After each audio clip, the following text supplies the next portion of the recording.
So welcome back to Who's Got the Tea with me, Shayna Who. I am a tea enthusiast exploring teas and taking you with me. On today's episode, we are discussing none other than matcha tea. Matcha. We will discuss the benefits of matcha tea. We will be making our own cup of matcha. Also, of course, getting a close-up view of that matcha. And at the end, I'll show you a face mask I made using matcha. Because I have so much matcha content that I want to share with you guys, I decided to make a matcha part 2 video. This will include the matcha face mask as well as a matcha cookie recipe. Matcha has gained popularity for numerous reasons. For starters, matcha has a very distinct bright green color. It's aesthetically pleasing and looks amazing on social media. Hey, I tell the truth. Secondly, matcha has a very distinct flavor. It is very earthy, more chlorophyll-y than green tea, and it's an acquired taste but very popular in Asian countries. Thirdly, matcha has been incorporated into so many products because of its health benefits. This includes skincare, desserts, many popular drinks, and of course just your standard matcha is a great go-to. So let's compare matcha and green tea. Matcha has about 65 to 70 milligrams of caffeine per cup, whereas green tea has about 30 to 35 milligrams of caffeine per cup. Caffeine-wise, matcha has about double that of green tea. If you want to talk about antioxidants, if you are ingesting more of that leaf, of that chlorophyll-filled green leaf in matcha, you're going to get more antioxidants than what you get from green tea that's brewed, steeped. Green tea still has antioxidants, but matcha has more. Let's just put it that way. Today I wanted to try to make a traditional cup of matcha. So we'll be using 2 of the 3 types of tools that are traditionally used. First up is our cha sen. Our cha sen is a wooden tool made out of bamboo traditionally, and this is used to whisk and aerate our matcha powder with our water. This is what we will use to get rid of all those clumps and also create that foamy froth topping. Next up is our cha-sha-ku, which is our tea scooper. Our cha-sha-ku is used to scoop out the matcha powder.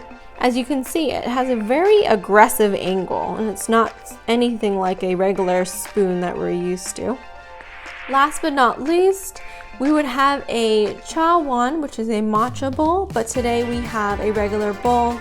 Basically, you want your base to be pretty flat so that when you place your cha sen, it can reach all corners and effectively declump and aerate your matcha solution. So I use this bowl. It has a pretty flat base, and I think that it'll do just fine. I used matcha from the Reserve. They're a pretty popular company. I like their products, and I think that every time I go on their website, they're usually sold out. They have instructions here. It takes about 1.5 to 1 teaspoon of matcha into a bowl, and then we add 2 to 3 ounces of pre-boiling water, which is about 175 degrees Fahrenheit, and then we brisk it in a W motion until froth forms at the top. And then we'll add water to that as desired, and then enjoy. Wow, look at how pretty it is. Oh my goodness. And it's really just very fine, a very fine powder. There are like tiny clumps in here, but it's nothing that you can't just, it's kind of feel like baby powder, because as soon as I touch it, it like instantly just flattens. And the cha-sha-ku, or the tea scooper, works perfectly. As you can see, it has that perfect angle to go around, and I can get the corners of this container. And I feel like it's better than a regular spoon. 1 teaspoon is 2 scoops, but I only want a small cup, so I'm gonna do 1 scoop. Go! Matcha is high in an antioxidant called epigallocatechin gallate, or as an abbreviation, EGCG. This antioxidant is very potent in matcha, and it has very strong anti-inflammatory effects. It's also good for liver function, and matcha is noted to help those that are trying to lose weight. It can help by reducing cravings so that you snack less during the day, you have a stable amount of energy throughout the day, and therefore you're less prone to eating the snacks that you shouldn't have, or maybe succumbing to a midday donut that probably you could do without.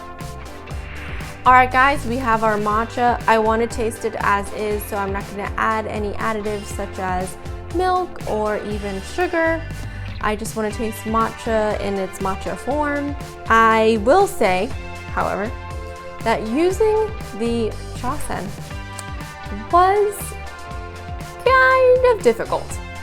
I have only done it a few times, so my muscle memory is not there. My wrist got tired to get this nice frothy foam at the top, which I did not get, so I'm clearly an amateur at the chasen whip. And sometimes they have a device that you can put your chasen on. It's a chasen holder, and it'll sit like this. I don't have one, so we're just gonna sit it upside down like this. Also, be careful not to apply too much pressure when you're using this whisk. These are fine bamboo tinsel pieces, and so if you apply too much pressure, you can easily damage it. Also, after use, leave this out to dry, because if you put this away in a dark place, it's already damp, mold will grow on it. Anyway, let's talk about our matcha. It has a great smell. I've always loved the smell of matcha. It's earthy. I'm scared because I didn't have the froth. There's no froth on here. I'm sad, so here we go. I mean, I already like matcha, so I'm biased. It is very earthy. It has a very green, it's a very chlorophyll-y green flavor to it. Orange Gatorade, blue Gatorade, green matcha. It's not bitter, it's sweet. It has a natural sweetness to it. If anything, I would just add a little bit of milk to have with it, and that would be it. I don't have any clumps of matcha that I'm getting. There is no froth at the top, which would be the icing on the cake, but I can practice and hopefully do better next time. Stick around, because next I'm going to show you what I did with matcha as a face mask.